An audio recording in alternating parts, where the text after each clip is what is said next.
अनंतकोटी ब्रह्मांड नायक राजाधिराज योगीराज प्रब्रह्म श्री संत सद्गुरू ब्रह्मांड नायक बाळूमामांच्या नावानं चांग भलं, हालसिद्धनाथांच्या नावानं चांग भलं. नमस्कार प्रेमळ भक्तांनो, आजच्या दैवी संदेशामध्ये मी तुम्हाला नवरात्रीची महान व्रतकथा सांगणार आहे. ही कथा ऐकल्याने गरिबी कायमची दूर होते. सांगतात, जो कोणी नवरात्रीमध्ये ही कथा जेव्हा कोणी मनोभावे ऐकतो तेव्हा त्याचे कोट्यावधी पाप नाहीसे होतात. देवीच्या कृपेने त्याला धनधान्य, पुत्र पौत्र आणि सर्व प्रकारची सुखसमृद्धी प्राप्त होते. म्हणून प्रत्येक सुज्ञ मनुष्याने या व्रतकथेचे श्रवण अवश्य करावे. जो या कथेला मनापासून ऐकेल किंवा इतरांना ऐकविल आणि या पवित्र व्रतकथेचा प्रसार करील त्याला कधीही कोणत्याही दुःखाचा स्पर्श होणार नाही असेही म्हणतात. चला तर मग भक्तांनो, जाणून घेऊया देवी भागवत पुराणातील नवरात्र व्रताची ही पुण्यदायी कथा. आज आपण भक्तिभावाने अनुभवूया. ही कथा ऐकताना तुमचे मन भक्तिसागरात न्हावून निघेल. पण त्या अगोदर मित्रांनो, तुम्हाला एक छोटीशी विनंती आहे की ही कथा खूप मेहनतीने बनवली आहे, तर प्लीज माझ्या एका मेहनतीसाठी तुम्ही ही कथा सर्वांना शेअर करा आणि कमेंटमध्ये जय माता दुर्गा नक्कीच टाईप करायला विसरू नका. त्यासोबतच आपल्या चॅनलला सबस्क्राईब करून घ्या. भक्तांनो, कैलास पर्वताच्या शांत शिखरावर भगवान महादेव गहन ध्यानात तल्लीन होते. त्यांच्या भोवती हिमालयाची नीरव शांतता होती आणि पर्वतावरील मंद वारे शिवाच्या जटांना हलकेच स्पर्शून जात होते. तेवढ्यात हातात विडा धरून करून देवर्षी नारद कैलास पर्वतावर येऊन उभे राहिले. नारदांना पाहताच भगवान शंकरांनी आपले डोळे उघडले आणि त्यांच्या मुखावर प्रसन्न हास्य फुललेले. महादेवांनी समोर उभ्या असलेल्या नारदाकडे प्रेमळ दृष्टीने पाहिले. महादेव हसत म्हणाले, स्वागत आहे देवर्षी. नारद, आज या पवित्र कैलासावर आपल्या आगमनाचे प्रयोजन काय असावे? देवर्षी नारदांनी आदराने हात जोडले आणि विनम्र स्वरात म्हणाले, हे देवादिदेव महादेव, आपणास कोटी कोटी प्रणाम. प्रभू, आपण सर्वज्ञ आहात, तरीसुद्धा आपण विचारत आहात म्हणून आगमनाचे कारण मी तुम्हाला सांगतो. आपल्या चरणी नवरात्र व्रताचे महात्म्य ऐकण्यासाठी आलो आहे. हे व्रत का पाळले जाते? या व्रताचे पालन केल्याने कोणते फळ मिळते? आणि या व्रताची योग्य विधी आणि नियम काय आहेत? कृपा करून मला या सर्व गोष्टींचे ज्ञान द्या.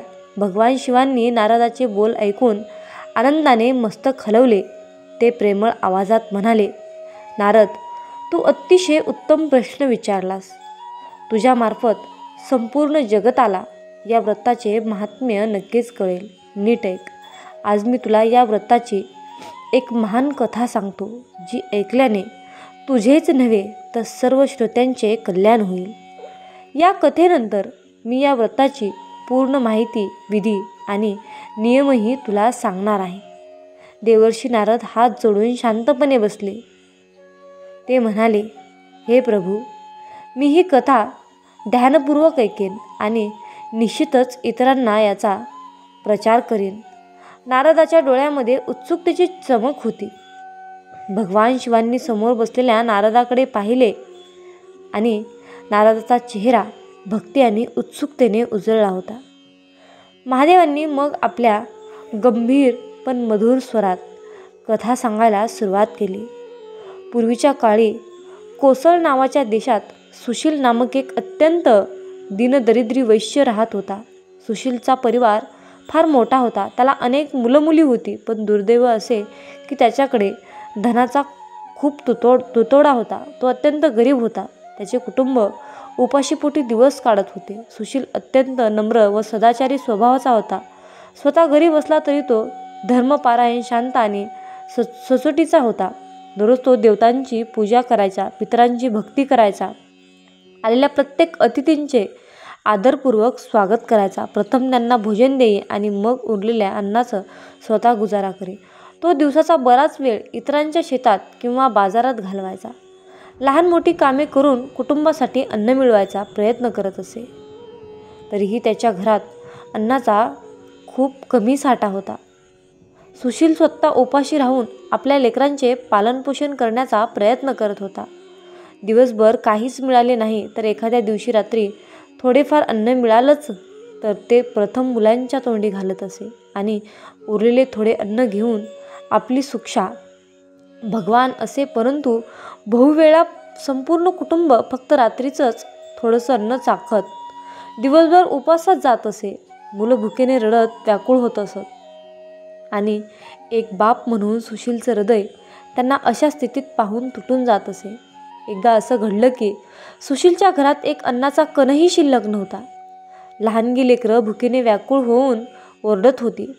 त्यांच्या अश्रूंच्या आणि आक्रंदाचा दृश्य पाहून सुशीलचं काळीज पिळवटून निघालं. शेवटी असह्य दुःखाने त्याने रडणाऱ्या मुलांना काळजीने घराबाहेर पाठवून दिलं, कारण त्यांच्यासमोर ठेवायला त्यांच्या हातात कणभरही अन्न नव्हतं. मुलं बाहेर कुठेतरी निघून गेली आणि दारिद्र्याच्या या आगीने सुशीलचं हृदय आतून होरपळलं राहिलं. तो निराधार अवस्थेत देवाचा ध्यास लावून बसला होता. सुशील आकाशाकडे पाहून हात जोडून देवाला प्रार्थना करत होता. हे परमेश्वरा, मी कोणतं पाप केलं रे? का माझी लेकरं उपाशी ठेवत आहेस? कोणत्या पापाची फळं मला भोगावी लागत आहेत? थोडी तरी दया येऊ दे रे देवा. चिमुकली पोरं उपाशी मरतील. अशा प्रकारे तो रडत देवाकडे प्रार्थना करत असे आणि डोळ्यातून दुःखाचे अश्रू सतत वाहत होते. अशी अवस्था असताना एक दिवस सुशीलच्या दारी एक तेजस्वी विद्वान ब्राह्मण भिक्षेसाठी येऊन उभा राहिला. ब्राह्मणाचं तेजस्वी रूप पाहताच सुशील आदराने त्यांना घरात घेऊन आला. त्याने कष्टाने जमवलेलं थोडंसं अन्न त्या अतिथी ब्राह्मणाला विनम्रतेने अर्पण केलं. त्यानंतर दोन्ही हात जोडून भुईला मस्तक टेकवलं. त्याने ब्रह्मदेवताची पूजा केली. ब्राह्मणाची सेवा करून सुशीलने अत्यंत व्याकुळतेने विचारले, हे ब्राह्मण देवा, आपल्या आगमनाने माझे घर पावन झाले. मी आपल्याला एक प्रश्न विचारू शकतो का? सुशीलच्या डोळ्यात अश्रू तरळले होते. त्याचा आवाज भरून आला होता. समोरच्या संताने सौम्य हास्य करत मान डोलावली आणि म्हणाले, महात्मा, तुमची दानशूरता आणि अतिथी सेवा साऱ्या गावामध्ये प्रसिद्ध आहे. तुमच्या आदरातिथ्याची महती ऐकूनच मी इथे आलो आहे. संकोच न करता मोकळेपणाने आपली शंका विचारा. तेव्हा सुशील व्याकुळ होऊन म्हणाला, ओ ब्राह्मण देवा, कृपा करून मला सांगा, माझ्या ह्या दारिद्र्याचा नाश निश्चितपणे कसा होईल? या दारिद्र्यामुळे मी माझ्या कुटुंबाचे पोषण करू शकत नाही. मला स्वतःसाठी धनाची लालसा नाही, पण असे काही मार्गदर्शन करा की ज्यामुळे मी माझ्या परिवाराला 2 वेळचं अन्न देऊ शकेल. माझी मुलं भुकेने व्याकुळ होऊन अन्नासाठी हमसून रडत आहेत आणि माझ्या घरात धान्याचा एक दाणाही शिल्लक नाही की ज्याने मी त्यांची भूक भागवू शकेल. त्यांच्या यातना मी पाहत नाहीत. मला आज मी दुःखाने माझ्या रडणाऱ्या लेकरांना घराबाहेर पाठवलं आहे. ती कुठे गेले देव जाणे, ते मला माहीत नाही. त्यांच्या चिंतेने माझं हृदय शोकाच्या अग्नीत तळपळत आहे. माझ्या मुलीचं वयही आता विवाह योग्य झालं आहे, पण कन्यादान करण्यासाठी माझ्याकडे काहीच नाही. तिचं लग्न करायला धन लागतं आणि माझी तर हाताची 5 बोटंही रिकामी आहेत. हे विप्रश्रेष्ठ, याच कारणाने मी फार चिंतेत आहे. दयानिधाना, आपण विद्वान आहात. आपल्या ज्ञानाच्या जोरावर माझ्यावर काहीतरी कृपा करा. असं कुठलं तप, मंत्र, व्रत सांगा ज्या मी माझ्या कुटुंबाचे पालनपोषण करू शकेल. महायोग आपल्या कृपेचं माझं कुटुंब सुखी होऊ शकेल. कृपा करून विचार करून मला काही उपाय सुचवा. सुशीलची ही आर्था याचना ऐकूनच ब्राह्मणाचं हृदय द्रवलं आणि त्यांनी प्रसन्न होत आपल्या उजव्या हाताने सुशीलच्या डोक्यावर आशीर्वादाचा स्पर्श केला आणि शांतपणे सांगितलं, हे वैश्य, मी तुझं दुःख पूर्णपणे ओळखत आहे. तू आता चिंता करणं सोडून दे. मी तुला एक अनमोल उपाय सांगतो. श्रद्धेने शारदीय नवरात्र व्रताचं अनुष्ठान सुरू कर. या व्रतामध्ये भागवती आदिशक्तीची विधीपूर्वक पूजा कर. हवन कर, देवीचे पवित्र मंत्र जप, देवीची उपासना केल्याने तुझं सर्व दुःख कार्य सिद्ध होईल आणि तुझं दारिद्र्य निशेष नष्ट होईल. हे सुशील नवरात्र नावाचे हे पवित्र आणि मंगलमय व्रत या पृथ्वीवर सर्वश्रेष्ठतम आहे. या व्रतासारखं दुसरं कोणतंही व्रत नाही. हे व्रत सदा ज्ञान आणि मोक्ष प्रदान करणारं व्रत आहे. सुखसंपत्ती वाढवणार आहे आणि शत्रूंचा पूर्ण संहार करणार आहे. या व्रताची महिमा खूप अगाध आहे. वनवास काळात सीतेच्या विरहाच्या दुःखाने व्याकुळ झालेल्या प्रभू श्रीरामांनीही किंकिधा पर्वतावर या व्रताचं अनुष्ठान केलं होतं. या व्रताच्या प्रभावानेच त्यांनी महासागरावर भव्य सेतू बांधला आणि रावण व त्याच्या पुत्राचा संहार करून सीतेची सुटका करण्याचे यश मिळवलं होतं. तुझ्याही जीवनात हे व्रत चमत्कार घडवेल. म्हणूनच उद्यापासून तू या नवरात्र व्रताला आरंभ कर. दिवसाचे उपवास, देवीची पूजा आणि हवनदेवी मंत्राचा जप या सर्वांचं श्रद्धापूर्वक पालन कर आणि मग बघ तुझे सर्व दुर्दैव नाहीसे होतील. ब्राह्मणाच्या तोंडून हे वचन ऐकताच सुशीलला नवीन आशेचा किरण दिसला. सुशीलने त्या ब्राह्मणाला आपला गुरु मानलं. भावाविभेकर होऊन त्या ब्राह्मणाच्या चरणावर मस्तक ठेवून वंदन केली. ब्राह्मणाने प्रसन्न होऊन सुशीलला देवीचा एक शक्तिशाली मंत्र देऊन त्याची दीक्षा दिली. सुशीलच्या ओठावर विश्वासाचं हलक स्मित पसरलं. त्याच्या आयुष्याला आता एक नवीन दिशा मिळाली होती. त्या दिवसापासून सुशीलने प्रचंड भक्तिभावाने नवरात्र व्रत सुरू केलं. दरवर्षी शारदीय नवरात्रात जो अखंड 9 दिवस उपवास करत देवीची मनोभावे पूजा करत असे, हवन करत असे आणि गुरुकडून मिळालेल्या मंत्राचा अखंड जप करत असे, त्याचे सर्व ध्यान आणि प्रयत्न आई दुर्गेची कृपा मिळण्यातच असतं. सुशीलच्या कुटुंबियांनीही त्याच्या या साधनेत सहभाग घेतला. दिवसेंदिवस त्याची भक्ती अधिकच दृढ होत गेली. 1 वर्ष गेलं, दुसरं वर्ष गेलं. अशा रीतीने सुशीलने 7, 8 आणि अखेर सलग 9 वर्ष दर शारदीय नवरात्रात हे व्रत पूर्ण निष्ठेने केलं. या काळात त्याने अनेक कष्ट, त्याग आणि संयम पाळला, पण त्याच्या मनात देवीप्रती प्रचंड श्रद्धा होती. दुर्गा मातेवरील त्यांचा विश्वास अढळ होता. नव्या वर्षाच्या शेवटी अश्विन शुद्ध अष्टमीच्या मध्यरात्री सुशील एकांतात देवीची आराधना करत होता. उपवासामुळे त्याचा चेहरा जरी कृश झाला असेल तरीही डोळ्यात अपार भक्तीचं तेज झरकत होतं. तो देवीच्या मंत्राचा जप करत असतानाच अचानक त्याच्यासमोर एका दैवी तेजाचा पुंज उमटला. सुशीलने डोळे उघडले तर स्वयं आदिशक्ती महेश्वरी देवी त्याच्यासमोर प्रकट झाली. देवीचं रूप इतकं अद्भुत होतं की सुशीलची नजर तितकी एकटक पाहतच राहिली. देवीचा अवतार तेजभुजा होता. मस्तकावर मुकुट, भाळी चंद्रकोर, हातात त्रिशूळ, कमळ आणि तलवार धारण केलेली सिंहवासिनी दुर्गा सुशीलसमोर उभी होती. देवीच्या मुखावर प्रेमळ स्मित आणि करुणेची प्रभा होती. साक्षात दुर्गेचं दर्शन होताच सुशीलच्या डोळ्यात आनंद अश्रू आले. त्याच्या संपूर्ण शरीराचा थरकाप झाला. तो अचंबित झाला, रोमांचित झाला. शरीर थरथरत असतानाच सुशीलने जमिनीवर साष्टांग दंडवत घातला. अश्रूंनी डबडबलेल्या त्यांचे डोळे काही मिटत नव्हते.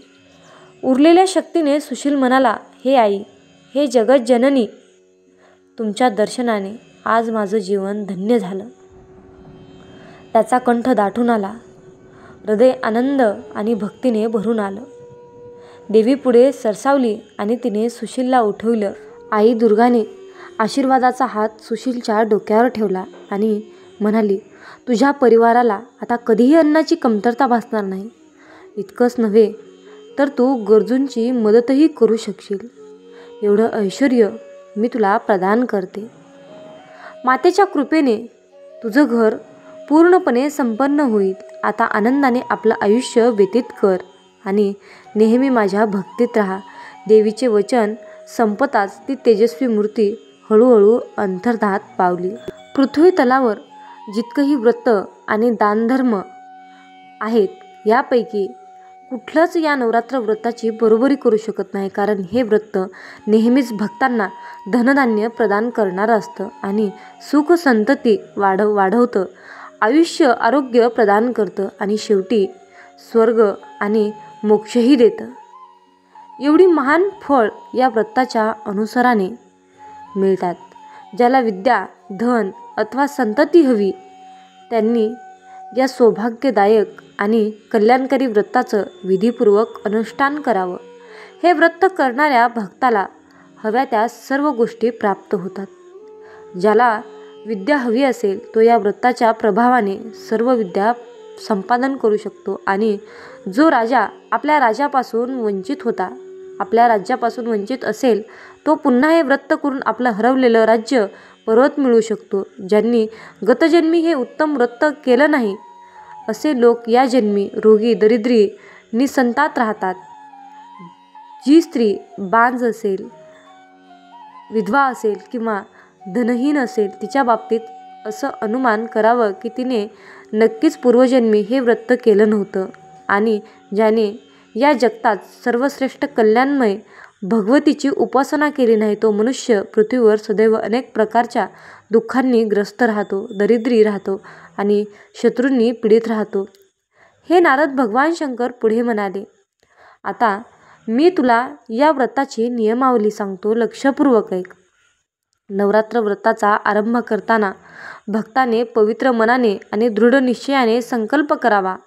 हाच संकल्प त्या भक्ताच्या आध्यात्मिक प्रवासाचा आरंभ असतो, जो त्याला अखेरीस देवीच्या कृपेपर्यंत घेऊन जातो.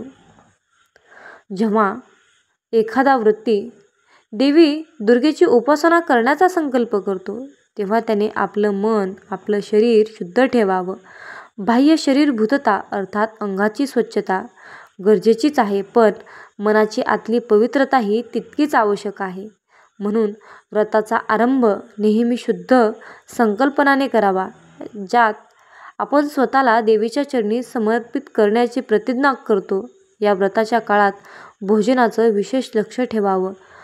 फक्त तेच अन्न ग्रहण करावं जे पवित्र आणि सात्विक आहे.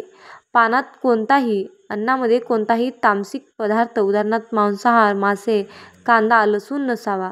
शक्य असेल तर संपूर्ण 9 दिवस उपवास ठेवावा. हे उत्तम मानलं जातं. प्रकृतीच्या कारणाने जर उपवास करणं जमत नसेल तर फळाहार राहावं किंवा दिवसातून फक्त एकदाच अल्प प्रमाणात सात्विक भोजन घ्यावं. अन्न शुद्ध आणि सात्विक असलं की मन शांत आणि एकाग्र राहतं आणि साधनेत अधिक रमण होतं. नवरात्रीच्या दिवसात संयमाने जीवन जगणं, क्रोध, लोभ, मोह आणि द्वेष या सर्व विकारांपासून दूर राहण्याचा प्रयत्न करावा. सर्व आशा संपतात, नशीब साथ सोडते आणि सर्व रस्ते बंद होतात तेव्हा सगळीकडे अंधारच दिसू लागतो. मग तेव्हा मामांचा खेळ सुरू होतो. तेव्हा मामांचा दरबार सुरू होतो. मामांची अद्भुत लीला सुरू होते. जीवनात अडचणी कितीही असो त्या चिंता केल्यावर आणखीन जास्त होतात. शांत राहिल्यावर त्या कमी कमी संपून जातात आणि संयम राखल्यावर त्या संपून जातात. आणि परमेश्वराचे आभार मानले तर त्या अडचणी आनंदात बदलून जातात. विश्वास ठेवा, मामांची योजना सर्वात उत्तम आहे.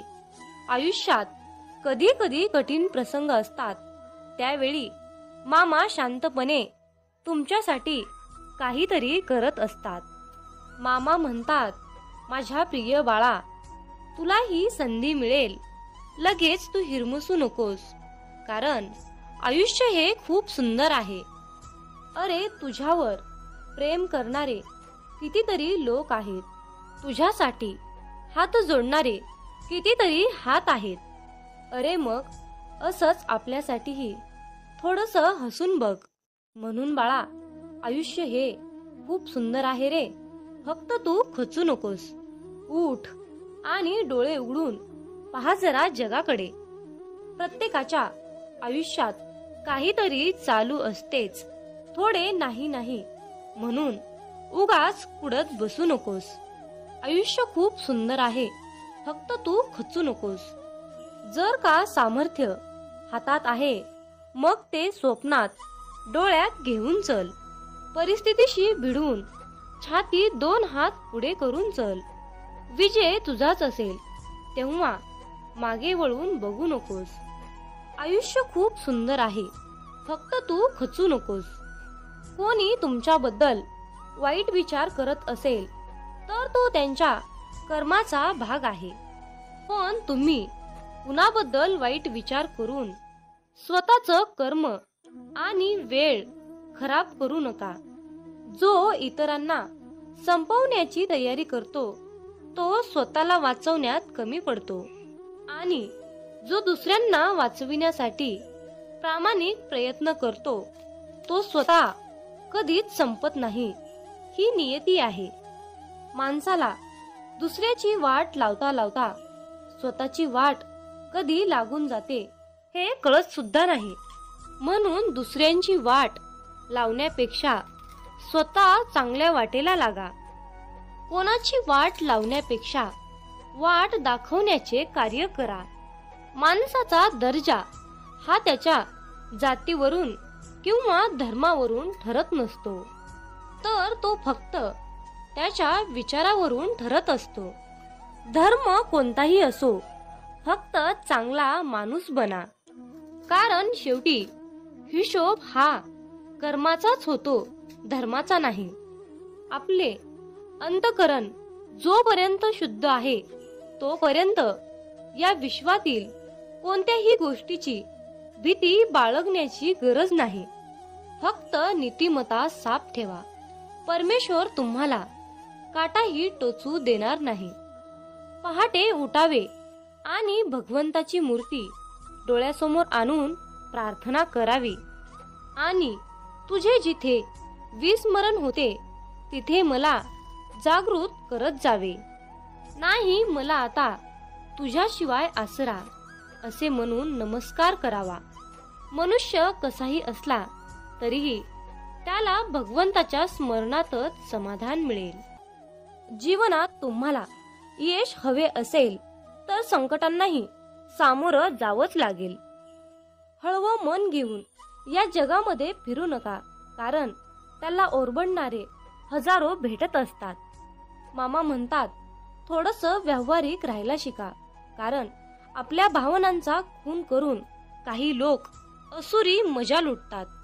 समुद्र हा सर्वांसाठी सारखाच असतो, पण त्यातून काही लोक मासे घेतात तर काही लोक त्यातून मोती घेतात, तर काही जण त्यात आपले पाय ओले करतात. मामा म्हणतात, हे विश्व सर्वांसाठी सारखेच आहे, पण तुम्ही त्यातून काय घेता हे मात्र वेगवेगळं आणि महत्वाचं आहे.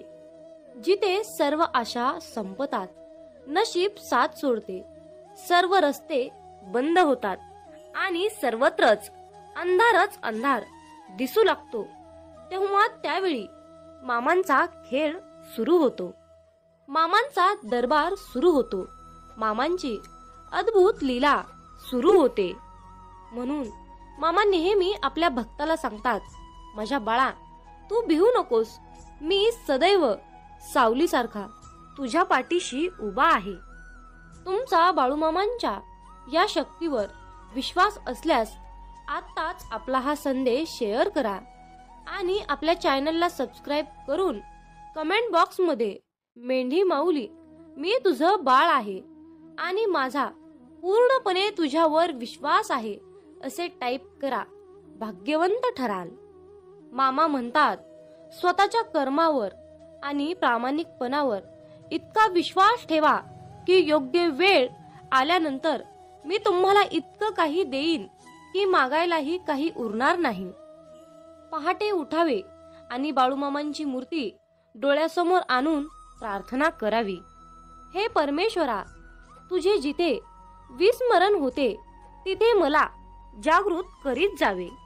नाही मला आता तुझ्याशिवाय कुणाचा आसरा असे म्हणून मनपूर्वक नमस्कार करावा.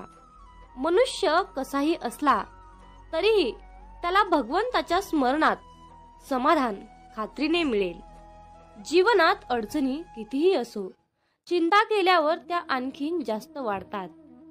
शांत राहिल्यावर त्या कमी कमी होत जातात आणि संयम ठेवल्यावर त्या कायमच्या संपूनही जातात. आणि परमेश्वराचे आभार मानले तर त्या सर्व अडचणी आनंदात सुखात बदलून जातात. मामा म्हणतात, जो इतरांना संपवण्याची तयारी करतो तो स्वतःला वाचवण्यात कमी पडतो आणि जो दुसऱ्याला वाचवण्यात प्रामाणिक प्रयत्न करतो तो स्वतः कधीही संपत नाही. माणसाला दुसऱ्याची वाट लावता लावता स्वतःची वाट कधी लागते हे कळत सुद्धा नाही आणि हीच नियती आहे. मामा म्हणतात, ज्याला पडल्या पडल्या झोप लागते तोच खरा श्रीमंत आहे. तो म्हणजे बाळूमामांचा सेवेकरी. मित्रांनो, तुम्ही बाळूमामांचा एक तरी भक्त असा दाखवा की त्याच्या घरामध्ये अन्नपूर्णा देवीचा आणि माता लक्ष्मीचा त्याच्या घरामध्ये वास नाही. म्हणून मित्रांनो, एक गोष्ट नेहमी लक्षात ठेवा, जिथे बाळूमामा आहेत तिथे अख्खं ब्रह्मांड वास करते. हे तितकंच खरं आहे. नाम घेतलं की संकट येणार नाही, पैशाचा ढीग पडणार नाही, परंतु पैसा देऊन जी गोष्ट तुम्हाला मिळणार नाही ती गोष्ट तुम्हाला नक्की मिळेल. मित्रांनो, जीवनात आपण फक्त समाधान मिळवण्यासाठी धडपडत असतो. म्हणून बाळूमामांचे मुखामध्ये नेहमी नाम जप केले पाहिजे. बाळूमामांच्या सेवेच्या मार्गातून चालताना स्वतःच्या अनुभवातून मिळालेल्या खूप काही गोष्टी, चमत्कार, बाळूमामांचे साक्षात्कार आपल्याला आठवतात. बाळूमामा नेहमी आपली परीक्षा घेतात. फक्त मामा आपला संयम बघतात. ते आपल्याला भरपूर अडचणी आणि संकटेही निर्माण करून देत असतात. बऱ्याच वेळा आपल्या प्रारब्धामुळे आपली सेवा ही खंडित होते. बरेच सेवेकरी या त्रासाला कंटाळून मामांची सेवा करणे सोडून देतात. परंतु भक्तांनो, हे पूर्णपणे चुकीचे आहे. भक्तांनो, आपण का विसरून जातो की संकटापेक्षाही खूप मोठे आपले बाळूमामा आहेत. म्हणून संकटे आली म्हणून मामांची सेवा करणे सोडून देऊ नका. तर त्या संकटाला सांगा की तुझ्यापेक्षा माझे ब्रह्मांड नायक बाळूमामा खूप मोठे आहेत आणि माझ्या मामांसमोर तुझा कसल्याही प्रकारचा निभाव लागणार नाही, असं तुम्ही त्या संकटालाच बजावून सांगा. मित्रांनो, जर एकदा बाळूमामांनी आपल्याला हात दिला तर मामा आपला हात कधीच सोडणार नाहीत. नेहमी आपल्या पाठीशी उभे असतात आणि येणाऱ्या संकटाची तीव्रता कमी करत असतात. आणि शेवटी बाळूमामा आपल्या ओंजळीत इतकं सुख देतात की आपण त्या सुखाची कधी कल्पनाही केलेली नसते. म्हणून मित्रांनो, बाळूमामांवर अतिशय श्रद्धेने विश्वास ठेवा आणि मुखामध्ये बाळूमामांचे नामस्मरण चालूच ठेवा. शोधावया भाकरीला निघाली ती भूक आहे, जन्मताच गरिबी येते ही कोणाची चूक आहे. भूक लागली की खाणे ही प्रकृती आहे, परंतु घासातील घास दुसऱ्याला देणे ही सद्गुरूंची शिकवण आहे. म्हणून लक्षात ठेवा, जर तुमच्या घरी भुकेला व्यक्ती आला तरी त्याला भुकेच पाठवू नका, तर त्याला पोटभर जेवण देऊन मगच पाठवा. जर तुम्ही अशा प्रकारचे पुण्याचे काम केले तर नेहमी तुमच्या पाठीशी बाळूमामा सावलीसारखे उभे असतील. जर तुमच्याबद्दल कोणी वाईट बोलत असेल तर तो त्याच्या कर्माचा भाग असेल, परंतु तुम्ही कोणाबद्दलही वाईट बोलून स्वतःचे आयुष्य, स्वतःची वेळ खराब करून घेऊ नका. मामा म्हणतात, माणूस कितीही हुशार, समजूतदार, चतुर, बुद्धिमान असला तरीही त्याला शेवटी नियतीने बांधलेला डाव हा स्वीकारावाच लागतो. एवढं मात्र खरं आहे, आपल्यापेक्षा मोठ्या वडीलधाऱ्या माणसांचा आदर केलाच पाहिजे. त्यांना योग्य तो मानपान दिलाच पाहिजे. बोलताना शब्दाचा योग्य तो वापर केलाच पाहिजे. शब्द दवा आहे, शब्द दुवा आहे, शब्द दावा आहे, शब्द माणुसकीचा ठेवा आहे. माणसाला सुंदर दिसण्यासाठी सुंदर असणं महत्त्वाचं नसतं, तर महत्त्वाचं असतं आपलं निरागस मन. ज्या व्यक्तींच्या चेहऱ्यावर निरागस सुंदर असं हास्य असतं त्या व्यक्तीशिवाय या जगात दुसरं कोणी सुंदरच नसतं. म्हणून तुमच्या चेहऱ्यावर नेहमी सुंदर असं हास्य ठेवा. मामा म्हणतात, अरे बाळा, तुझी कितीही मोठी अडचण असू दे, ती दुसऱ्यांना सांगण्यापेक्षा एकदा मला सांगून बघ. तुझी कसलीही अडचण मी एका क्षणात दूर करेल. मित्रांनो, तुमच्या मुखामध्ये चुकून जरी बाळूमामांचे नाव आले तर तुम्ही दिवसभरामध्ये नकळत चुकून केलेल्या सर्व पापांचा नायनाट होतो. सर्व झालेली पापे जळून खाक होतात. इतकी प्रचंड शक्ती बाळूमामांच्या नावात, बाळूमामांच्या नामस्मरणात आहे. म्हणून मित्रांनो, आपल्या प्रत्येक दिवसाची सुरुवात ही बाळूमामांच्या पवित्र आणि दिव्य अशा मंत्राने करायची आहे, म्हणजेच बाळूमामांच्या नामस्मरणाने. मित्रांनो, जर तुम्हाला जीवनात यशस्वी व्हायचे असेल, तुमच्या जीवनामध्ये खूप दुःख आहे, संकट आहेत, अडचणी आहे, तुम्ही खूप चिंतेत असाल, तर तुम्हाला या नियमांचे पालन करावे लागेल. तर ते नियम पुढील प्रमाणे आहेत. नंबर 1, वाईट लोक बोलल्याने सुधारले असते तर भगवान श्रीकृष्णांनी महाभारत होऊ दिले नसते. नंबर 2, तुमच्या आयुष्यावर कधीही नाराज होऊ नका, कारण जसं तुम्ही आयुष्य जगता तेच कोणाचं तरी स्वप्न असतं. नंबर 3, तुमचा पूर्ण वेळ स्वतःला चांगलं बनवण्यामध्ये घाला, कारण आजकाल नाती माणसांनी नाही तर पैशाने बनतात. नंबर 4, उशिरा का होईना देव सर्वांचंच ऐकतो, परंतु तुमचा देवावर कठोर विश्वास असायला हवा. नंबर 5, भगवान श्रीकृष्ण म्हणतात, हवा कधीही एका दिशेने वाहत नाही, ती वेळोवेळी आपली दिशा बदलत असते. त्यामुळे आयुष्यामध्ये वेळ खराब असेल तर चिंता करू नका, फक्त चांगल्या वेळेची वाट पहा. नंबर 6, देव त्यांचेही ऐकतो जे देवाला कधीही बोलून दाखवत नाही. म्हणून ईश्वराच्या निर्णयावर खुश राहिलं पाहिजे. देव आपल्याला जे पाहिजे ते कधीच देत नाही. देव आपल्याला ते देतो जे आपल्यासाठी खूप महत्त्वाचं आणि चांगलं असेल. नंबर 7, दुसऱ्यांचं चांगलं करणाऱ्या व्यक्तींनाच आयुष्यामध्ये अडचणींचा सामना करावा लागतो, कारण जे झाड आपल्याला फळं देते त्याच झाडाला दगडांचा मार खावा लागतो. नंबर 8, देवाला जे पाहिजे तेच होते, म्हणून प्रार्थना शब्दांनी नाही तर मनापासून केली पाहिजे. नंबर 9, भगवान श्रीकृष्ण म्हणतात, जे लोक तुमच्यावर जळतात त्या लोकांचा कधीही तिरस्कार करू नका, कारण हे तेच लोक आहेत ज्यांनी मान्य केलं आहे की तुम्ही त्यांच्यापेक्षाही खूप जास्त सरस आहात. नंबर 10, जीवनात कधी निराश होऊ नका, कारण ज्यांनी तुमचं नशीब लिहिलं आहे तोच विश्वाचा सर्वात मोठा लेखक आहे. नंबर 11, शिक्षण कुठूनही घेता येतं, परंतु संस्कार मात्र घरातूनच घेता येतात. नंबर 12, कोणाचंही कौतुक करताना तुम्हाला पाहिजे तेवढं करा, परंतु कुणाचा तरी अपमान करताना 10 वेळा विचार करून करा, कारण अपमान ही एक अशी गोष्ट आहे की वेळ आल्यानंतर ती व्याजासकट परत मिळते.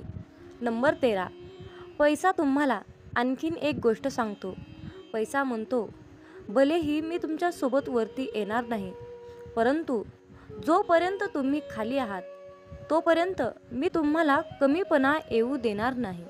नंबर 14, तुम्ही मागे जाऊन तुमचा भूतकाळ सुधारू शकत नाही, पण आज मेहनत करून तुमचा येणारा भविष्यकाळ तुम्ही नक्कीच सुधारू शकता. नंबर 15, आयुष्यामध्ये पैसा तुम्हाला नेहमी एकच गोष्ट सांगतो, जर तुम्ही मला आज वाचवलं तर उद्या मी तुम्हाला नक्कीच वाचवेन. नंबर 16, जर तुम्ही आयुष्यामध्ये या 4 गोष्टी सोडल्या तर तुम्ही जीवनामध्ये नेहमी सुखी आणि आनंदी राहाल. नंबर 1, सगळ्यांना खुश करणं. नंबर 2, दुसऱ्या लोकांकडून जास्त अपेक्षा करणं. नंबर 3, भूतकाळात जगणं. नंबर 4, स्वतःला दुसऱ्यांपेक्षा खूप कमी समजणं. नंबर 17, पारख केली तर कोणीच आपलं नाही आणि समजून घेतलं तर कोणीच परकं नाही. नंबर 18, पाठ नेहमी मजबूत ठेवली पाहिजे, कारण धोका आणि शाबासकी पाठीवरच मिळते. नंबर 19, बऱ्याच वेळा मनामध्ये विचार येतो की हार मानावी, परंतु नंतर लक्षात येतं की अजून खूप लोकांना चुकीचं सिद्ध करायचं आहे. नंबर 20, स्वतःचा आनंद दुसऱ्यावर अवलंबून ठेवू नका, नाहीतर आयुष्यभर दुसऱ्यांचा गुलाम बनून जीवन जगावं लागतं. नंबर 21, खऱ्या व्यक्तीला नेहमीच खोट्या व्यक्तीपेक्षा जास्त सफाई द्यावी लागते. भरोसा नाही का माझ्यावर असं बोलून कितीतरी लोक धोका देऊन जातात. नंबर 23, वेळ माणसाला यशस्वी बनवत नाही, तर वेळेचा योग्य वापर माणसाला सफलता मिळवून देतो. नंबर 24, कुणाची कदर करायची असेल तर तो जिवंत असतानाच करा, कारण मृत्यूनंतर परकेसुद्धा रडूनच जातात. नंबर 25, जी व्यक्ती स्वतःचे दुःख कधीच कुणाला सांगत नाही, तर त्याचा अर्थ असा नाही की त्या व्यक्तीच्या आयुष्यामध्ये दुःखच नाही. दुःख लपवण्याचे त्याचे एकच कारण असतं की त्याला माहीत आहे की या जगाला दुःख सांगून हे जग दुःख कमी करणार नाही, तर त्या उलट वाढवून ठेवणार आहेत. म्हणून स्वतःचे दुःख कुणालाही सांगू नका. नंबर 26, भगवान श्रीकृष्ण म्हणतात, आयुष्यामध्ये जो व्यक्ती नेहमीच दुसऱ्यांच्या खुशीचा, आनंदाचा विचार करतो, नेहमी दुसऱ्यांची कदर करतो, माहीत नाही तो व्यक्ती आयुष्यामध्ये नेहमीच एकटा का पडतो. नंबर 27, स्वप्न पूर्ण करण्यासाठी झोपलं नाही तर जागलं पाहिजे. नंबर 28, चिंता दूर करण्याचा एकच उपाय आहे, फक्त डोळे बंद करून हा मंत्र म्हणा की खड्ड्यात गेली दुनिया. नंबर 29, कोणी काहीही बोलले तरीही स्वतःला शांत ठेवा, कारण ऊन कितीही कडक असले तरीही समुद्र आटत नाही. हे प्रिय देवा, भीती आणि काळजीच्या सर्व खुणा काढून टाका. आजार धरून राहून जे कंटाळले आहेत त्यांना बळ द्या. तुम्ही अजूनही त्यांच्या पाठीशी आहात अशी त्यांना खून पाठवा. तुमचे अश्रू आनंदाच्या अश्रूमध्ये बदलतील. तुमचे दुःख बरे होण्याने बदलले जाईल आणि तुमचा संघर्ष आशीर्वादाचा मार्ग मोकळा करेल. याची तुम्हाला गरज असल्यास कमेंटमध्ये 888 असे टाईप करा. देव म्हणतो, अरे प्रिय मुला, जाणून घ्या की माझ्याकडे तुमच्या जीवनासाठी एक चमत्कारिक योजना आहे. ही एक अशी योजना आहे की ती तुमच्या आयुष्यात चांगुलपणा, समाधान आणि परिपूर्णता आणते. आज तुमचे आरोग्य, पैसा, वेळ आणि कुटुंब यासारखे काहीही वाईट होणार नाही. मामांची सर्व मुले भक्त पूर्णपणे यशस्वी होतील. तुमच्याकडे पैसा, प्रेम विपुल प्रमाणात येईल आणि तुमच्या हृदयाला प्रचंड आनंद होईल. जुलै आणि ऑगस्ट हे महिने विपुलता, आशीर्वाद आणि संधींनी भरलेले आहेत. मी तुम्हाला आणि तुमच्या कुटुंबाला तुमची इच्छा पूर्ण करण्याची नोकरी, आर्थिक विपुलता, स्वप्नातील कार किंवा खरे प्रेम या सर्व गोष्टींसाठी भरभरून आशीर्वाद देईन. मामा म्हणतात, विश्वास ठेवा की मी तुम्हाला नूतनीकरण करील. तुमच्या सर्वात वाईट स्वप्नांच्या पलीकडे जाऊन तुमच्यावर आशीर्वादाचा वर्षाव करीन.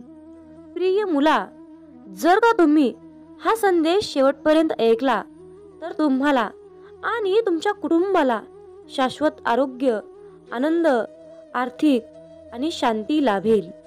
तुमच्यापैकी ज्यांना आर्थिक अडचणींचा सामना करावा लागत आहे त्यांच्यासाठी तुम्ही आश्चर्यकारकपणे श्रीमंत होणार हे जाणून घ्या.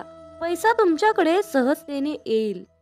बाळू मामा आज तुम्हाला सांगत आहेत, पुढील आठवडा तुमच्यासाठी आश्चर्यकारक आणि अद्भुत आशीर्वादाने भरलेला आहे, जो की तो तुमच्या जीवनात चमत्कारिक बदल घडवून आणेल. जर का तुमचा बाळूमामांवर आणि बाळूमामांच्या शक्तीवर विश्वास असेल तर आत्ताच हा संदेश शेअर करा आणि आपल्या चॅनलला सबस्क्राईब करून कमेंटमध्ये बाळू मामा, माझा तुमच्यावर पूर्णपणे विश्वास आहे असे टाईप करा. भाग्यवंत ठराल. तुमच्या संधी सुधारतील आणि देव तुमचे नातेसंबंध, शरीर, मन बरे करेल. तुमचा परमेश्वरावर विश्वास असल्यास 444 असे टाईप करा. देव म्हणतो, तुम्हाला आलेल्या प्रत्येक निराशेसाठी माझ्याकडे तुमच्यासाठी जीवन बदलणारा अविभाज्य आशीर्वाद आहे. तुमचे हृदय आनंद, प्रेम आणि समाधानाने भरले जाईल. चांगल्या बातमीने तुम्ही भरभरून जाल. जर देव राजा असेल आणि तुम्ही मूल असाल तर तुम्हाला राजाचा वारसा मिळेल. असे का म्हटले हे स्पष्ट आहे, तर तुम्ही राजेशाही वारशाचे आहात. या महिन्यात देव तुमच्या आयुष्यात आश्चर्यकारक गोष्टी करणार आहे. सकारात्मक बदल आणि चमत्कारिक आशीर्वादासाठी तुमची वेळ आली आहे. तुमच्या सोबत काहीतरी अद्भुत घडणार आहे. तुमच्या सोबत काहीतरी अद्भुत घडणार आहे. मामा म्हणतात, अरे बाळा, तुझे भविष्य चांगल्या गोष्टीने, प्रगतीने आणि पुढे जाण्याच्या आशीर्वादाने भरलेले असेल. देव तुमचे कल्याण, नातेसंबंध आणि वित्त पसरत आणेल. देव सध्या या क्षणाला तुमच्यासाठी मार्ग मोकळा करत आहे. येशूच्या नावाने नवीन संधी, अनुकूलता, उघडे दरवाजे आणि जाहिरातीसाठी स्वतःला तयार करा. देवदूत म्हणत आहेत, पुढील 12 तासामध्ये प्रेम, पैसा, चांगले आरोग्य या स्वरूपात महान आशीर्वाद प्राप्त करण्यासाठी तयार राहा. तुमचे लवकरच पैशाचे प्रश्न मार्गी लागणार आहेत. तुमच्या बँक खात्यामध्ये अनपेक्षित बॅलन्स जमा होणार आहे. त्यासाठी तुम्ही तयार आहात का? जेव्हा तुम्ही उद्या सकाळी झोपेतून उठता तेव्हा तुम्ही तुमच्या फोन तपासणीसाठी तयार राहा, कारण तुम्ही ऐकलेल्या सर्वात अविश्वसनीय बातम्या तुम्हाला मिळतील. मामा म्हणतात, तुमचे आरोग्य, नातेसंबंध, आर्थिक स्थिती पुनर्संचयित केली जाईल असा तुमचा विश्वास असू शकतो. तुम्ही फक्त माझ्यावर विश्वास ठेवा. मामा म्हणतात, तुम्हाला आवश्यक ते यश मिळवण्यासाठी मी तुमच्या वतीने परिश्रमपूर्वक काम करत आहे. हे तुम्ही समजून घ्यावे अशी माझी इच्छा आहे. मी घोषित करतो की या आठवड्यातील उर्वरित कालावधी तुमच्यासाठी महानतेने भरलेला असेल. देव तुम्हाला उपचार, नवीन संधी आणि आशीर्वाद पाठवेल. मामा म्हणतात, जो इतरांना संपवण्याची